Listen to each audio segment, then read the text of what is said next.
warahmatullahi wabarakatuh. Hari ini saya berada di Dinas Perikanan Provinsi Kalimantan Tengah, yang mana hari ini kita melihat sampai sejauh mana perkembangan Dinas Perikanan dalam budidaya pengelolaan untuk ikan air laut maupun air tawar yang ada di Kalimantan, khususnya Sukamara dan Kabupaten. Demikian informasi yang kami dapat. Bang, saya lihat ini salah satu budidaya yang cukup berkembang di mata dunia, peluang ekspor yang mana ini sudah menjadi kajian strategis ya bagi Lemhanas ke daerah ya, terutama udang faname. Udang faname ini sebenarnya peran fungsinya di sana itu apakah tambak di darat atau tambak di laut? Jadi udang faname itu kita kembangkan di tambak karena dia secara teknis lebih produktif, ya didukung oleh habitat lingkungan, kemudian kualitas air itu adalah di tambak. Nah, untuk stream estate Kalimantan Tengah itu kita kembangkan di Sungai Raja seluas 40,17 hektar yang pembangunannya mulai kita bangun di tahun 2022 dan insya Allah di 2023 tuntas dan sudah bisa operasional bahkan bisa panen gitu. Jadi gini, ini kan menarik Bang, yang mana kita melihat dari kajian anak beberapa jenderal dan untuk melihat langsung bahwa udang faname itu merupakan salah satu primadona ya dalam pengkajian ini. Nah, yang perlu kita tanyakan ini, apakah dalam sistem tambaknya itu di laut atau di darat tapi menggunakan air laut? Tambaknya di pantai menggunakan air laut yang kita lakukan secara khusus atau kita treatment secara khusus, ya kan, dengan SOP budidaya air perairan laut. Nah, ini tentu saja akan lebih produktif itu untuk budidaya udang faname. Kemudian udang faname ini dia memiliki keunggulan dari sisi satu soal produktivitasnya luar biasa, kemudian kekuatan atau kemampuan bertahan dari serangan penyakit dan lainnya itu cukup kuat. Kemudian yang ketiga, komoditi udang faname ini memiliki nilai jual yang tinggi, gitu kan. Kemudian yang paling penting lagi bahwa dunia itu sangat membutuhkan ya udang faname, sangat diminati udang faname. Untuk itu Presiden Jokowi telah menetapkan target bahwa di 2024 ekspor Indonesia itu untuk udang dari serangan penyakit dan lainnya itu cukup kuat. Kemudian yang ketiga, komoditi udang faname ini memiliki nilai jual yang tinggi, gitu kan. Kemudian yang paling penting lagi bahwa dunia itu sangat membutuhkan ya udang faname, sangat diminati udang faname. Untuk itu Presiden Jokowi telah menetapkan target bahwa di 2024 ekspor Indonesia itu untuk udang itu mencapai 2 juta ton. Nah, untuk itu Kalimantan Tengah harus mengambil bagian untuk bisa berkontribusi terhadap ekspor nasional itu. Kita sedikit bicara dengan ekspor nasional, Kalimantan Tengah ikut bagian untuk bisa mengembangkan udang faname. Kalau kita melihat setahun itu kira-kira berapa target per tonnya? Kita setahun itu paling tidak harus mencapai dari kawasan Seribu aja sudah hampir mencapai 1.500 ton, itu minimal. Ini kalau nanti dikembangkan juga oleh pelaku usaha masyarakat kelompok gitu ya di sekitar Sukamara dan kabupaten lainnya, saya meyakini itu bisa mencapai hampir 6.000 ton mampu kita capai setahun. Nah, Dan itu khusus Sukamara. Khusus Sukamara. Nah, kemudian kebijakan Pak Gubernur ini bahwa program stream estate di Sukamara ini kan merupakan model yang bisa dicontoh terutama oleh kabupaten pesisir lainnya di Kalteng, bahkan bisa dicontoh di Indonesia. Nah, ke depan setelah dibangun di Sukamara, gitu kan, kita akan proyeksikan ya pembangunannya di kabupaten yang memang bupatinya itu memiliki komitmen, memiliki kepedulian tentang sektor kelautan perikanan, khususnya pengembangan tambak udang faname. Dan kita telah membuat terobosan menjajaki dengan Kementerian Kelautan Perikanan agar bisa mendukung ya, pengembangan semisal lebih lanjut di Kalteng, terutama dari dana bantuan luar negeri yang dikelola oleh KKP. Nah, saat ini kita sedang menyiapkan data-data lahan yang CMC yang peruntukannya memang untuk pengembangan perikanan yang dimiliki oleh pemerintah daerah minimal 500 hektar. Nah, progresnya data yang sudah kita kirim yang sudah memenuhi syarat itu adalah dari Kabupaten Sukamara. Dan bahkan dalam waktu dekat rencananya tim dari KKP akan melakukan survei. Tapi suka Menjajaki dengan Kementerian Kelautan Perikanan agar bisa mendukung ya, pengembangan semisal lebih lanjut di Kalteng, terutama dari dana bantuan luar negeri yang dikelola oleh KKP. Nah, saat ini kita sedang menyiapkan data-data lahan yang CMC yang peruntukannya memang untuk pengembangan perikanan yang dimiliki oleh pemerintah daerah minimal 500 hektar. Nah, progresnya data yang sudah kita kirim yang sudah memenuhi syarat itu adalah dari Kabupaten Sukamara. Dan bahkan dalam waktu dekat rencananya tim dari KKP akan melakukan survei. Tapi Sukamara kan sudah berjalan, apakah Surubian atau Sampit atau mana? Jadi Sukamara yang sudah berjalan itu kan model, ya kan? Ini kan kita kembangkan lebih besar, minimal 500 hektar. Oke, kemudian juga kita akan proyeksikan di Kodim dan di Surya, mudah-mudahan mereka dalam waktu yang tidak terlalu lama mampu memenuhi data-data yang diminta oleh pusat untuk dilakukan survei, ya kan, ke pemenuhan ya, persyaratan secara teknis ataupun juga tentang kelanjutan ya, dari pembangunan itu. Nah, kalau kita bicara Sukamara itu yang sudah terrealisasi berapa hektar? Pembangunannya saat ini kita progresnya jalan masuk dan jalan produksi sedang berjalan. Kemudian juga pembangunan bangunan-bangunan pendukung seperti kantor, asrama juga sedang dibangun. Nggak, luasan kawasannya yang 40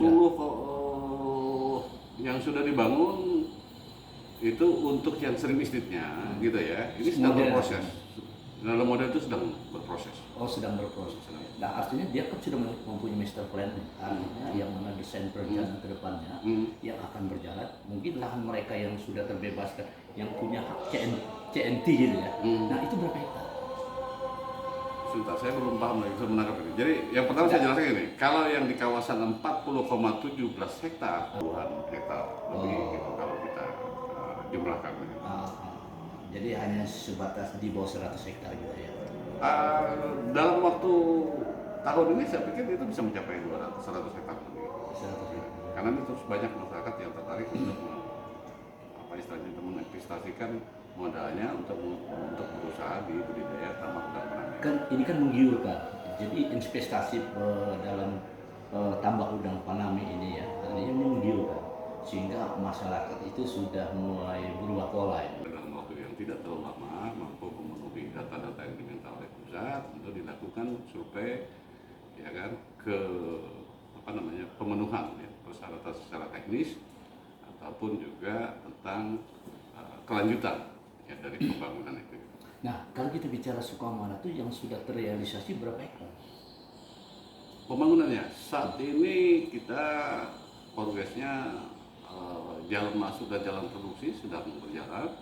Kemudian juga pembangunan bangunan-bangunan pendukung seperti kantor, asrama juga sedang dibangun. Nggak, luasan kawasannya yang 40 yang sudah dibangun itu untuk yang sering bisnisnya gitu ya. Ini sedang berproses. Dalam model itu sedang berproses. Oh, sedang berproses. Nah, artinya dia kan sudah mempunyai master plan, artinya yang mana desain perencanaan ke depannya yang akan berjalan. Mungkin lahan mereka yang sudah terbebaskan, yang punya hak CNT gitu ya. Nah, itu berapa hektar? Sebentar, saya belum paham lagi, saya menangkap ini. Jadi yang pertama saya jelaskan ini, kalau yang di kawasan 40,17 hektar, puluhan hektar lebih gitu, kalau kita jumlahkan.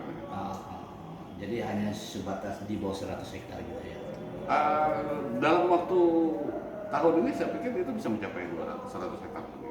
100 hektar. Karena itu banyak masyarakat yang tertarik untuk apa istilahnya itu menginvestasikan modalnya untuk berusaha di budidaya tambak udang faname. Kan ini kan menggiurkan.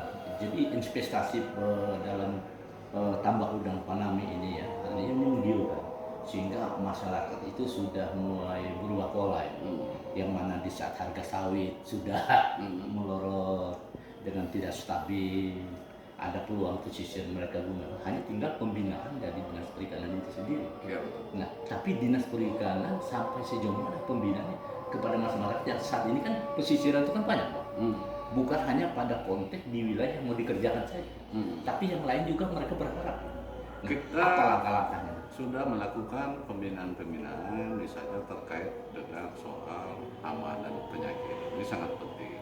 Jadi kita pastikan setiap bulan ya kita pengambilan sampel agar hama penyakit termasuk virus ya, untuk komoditi yang dibudidayakan terutama udang dan ikan gitu ya, itu tidak mewabah di Sukamara. Itu yang pertama. Nah, tapi sekarang yang menjadi mewabah penyakit udang itu penyakit apa? Itu namanya APHND ya, itu kawasan.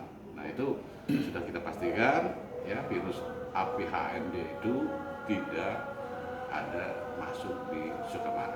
Kemudian yang kedua, fungsi profesi kita Sebentar, Pak. Sedikit ini menarik sekali. Kalau dari artinya virus ya dikatakan tadi ya, virus itu menyerang kepada manusia atau kepada udang itu sendiri? Kepada udang ya. Oh, kepada udang. Ya, supaya ada salah ya, informasi. jadi virusnya itu virus udang ya kan, apabila itu menyerang dalam suatu kawasan tambak, apabila tidak terkendali karena biosecurity sangat lemah, ini akan menyebar ke tambak-tambak lainnya, bahkan itu bisa satu kabupaten itu gagal panen. Itu melewati udara atau sirkulasi air atau bagaimana, Pak? Itu bisa melewati air, bisa melewati benur. Untuk itu maka benur yang masuk ke Sukamara kita pastikan memang benur-benur yang sudah bersertifikat. Oh, ada lisensi yang paten. Iya, itu kita pastikan. Itu namanya biosecurity. Kita pastikan agar benur yang masuk itu bersertifikat. Kalau itu kami sudah mendorong agar Bupati Sukamara secepatnya membuat regulasi tentang tata kelola budidaya tambak di Kabupaten Sukamara. Misalnya setiap membuka tambak baru itu wajib ada IFAL, wajib benihnya bersertifikat, wajib pakannya bersertifikat, dan seterusnya. Seperti itu. Nah ini menarik sekali, Bang. Ini kan bicara Sukamara. Sementara Sukamara belum ada OPT ya. Akan tetapi Kobar punya OPT sudah sejak lama ya. Tapi kenapa Kobar tidak tertarik hal yang itu untuk menjadi program model? Ini kan tergantung dari prioritas ya, perencanaan program masing-masing daerah. Ya kan, kami provinsi sifatnya adalah memberikan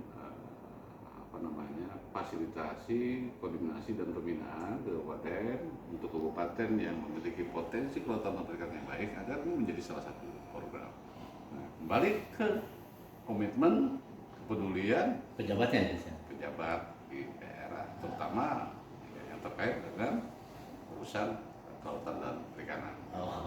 Mungkin sedikit Bang untuk harapannya Bang ke depan dengan adanya ini, walaupun ini saat ini kita bicara komitmen antar pejabat ya, walaupun pejabat di sini sudah tahu itu pejabat di Kobar gini, akan tetapi karena ini program sertifikat, wajib pakannya bersertifikat, dan seterusnya. Seperti itu. Nah ini menarik sekali Bang. Ini kan bicara Sukamara. Sementara Sukamara belum ada OPT ya. Akan tetapi Kobar punya OPT sudah sejak lama ya. Tapi kenapa Kobar tidak tertarik hal yang itu untuk menjadi program model? Ini kan tergantung dari prioritas ya, perencanaan program masing-masing daerah. Ya kan, kami provinsi sifatnya adalah memberikan fasilitasi, koordinasi dan pembinaan ke kabupaten untuk kabupaten yang memiliki potensi kelautan perikanan yang baik agar menjadi salah satu program.